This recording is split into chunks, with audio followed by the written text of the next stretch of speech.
আসসালামু আলাইকুম সম্মানিত সুধী। বর্তমানে আমাদের দেশে বিভিন্ন জায়গায় বিভিন্ন সময়ে বৃষ্টি হচ্ছে। তো এই বৃষ্টির সময়গুলোতে, এই বৃষ্টি চলাকালীন সময়গুলোতে আমরা কি করতে পারি? আমরা কিভাবে আমাদের সময়গুলোকে কাটাতে পারি? আমরা কি গান বাজনা ইত্যাদিতে আমাদের সময়গুলো কাটিয়ে দিব, নাকি ঘুমিয়ে কাটিয়ে দিব, নাকি আমরা আল্লাহ তাআলার ইবাদতে মশগুল থেকে আমাদের এই বৃষ্টির সময়গুলোকে কাটাবো? দেখুন, রাসূলুল্লাহ সাল্লাল্লাহু আলাইহি ওয়াসাল্লামের জমানায় যখন বৃষ্টি হতো, তখন রাসূলুল্লাহ সাল্লাল্লাহু আলাইহি ওয়াসাল্লাম এদিক থেকে ওইদিকে ছোটাছুটি করতেন। একদিন আম্মাজান আয়েশা রাদিয়াল্লাহু আনহা তাকে জিজ্ঞাসা করলেন যে, ইয়া রাসূলুল্লাহ, আপনি কেন এত ছোটাছুটি করছেন? তখন রাসূলুল্লাহ সাল্লাল্লাহু আলাইহি ওয়াসাল্লাম উত্তরে বললেন যে, হে আয়েশা, আমার ভয় হয় কখন না যেন বজ্রপাত হয়ে আমার মদিনার কখন কি হয়ে যায়।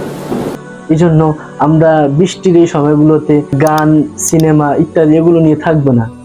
রাসূলুল্লাহ সাল্লাল্লাহু আলাইহি ওয়াসাল্লাম তার একটি হাদিসে বলেছেন যে দুটি সময় আল্লাহ তাআলা দোয়া কবুল করেন।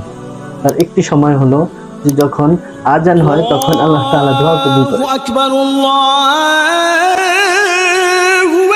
এবং দ্বিতীয় সময়টি হলো যখন বৃষ্টি হয়, অর্থাৎ বৃষ্টি চলাকালীন আল্লাহ তাআলা আমাদের দোয়া কবুল করে থাকেন।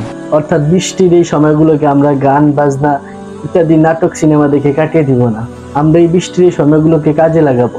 আমরা আল্লাহ তাআলার ইবাদতে মশগুল থাকবো। আমাদের যে মনের চাওয়া পাওয়া গুলো আছে, আমাদের যে মনের নেক আশাগুলো আছে, সেগুলো আল্লাহ তাআলার কাছে বলবো, আল্লাহ তাআলার কাছে প্রদান করব। আল্লাহ তাআলা যাতে আমাদের এই মনের নেক আশাগুলো পূরণ করেন, এজন্য আল্লাহ তাআলার কাছে আমরা বেশি বেশি দোয়া করব। এবং এই দোয়াটি বেশি বেশি পাঠ করব। দোয়াটি হলো আল্লাহুম্মা সয়িবান নাফিয়া, অর্থাৎ হে আল্লাহ, আপনি আমাদেরকে উপকারী বৃষ্টি দান করুন। আল্লাহ তাআলা আমাদেরকে তৌফিক দান করুন। আমিন।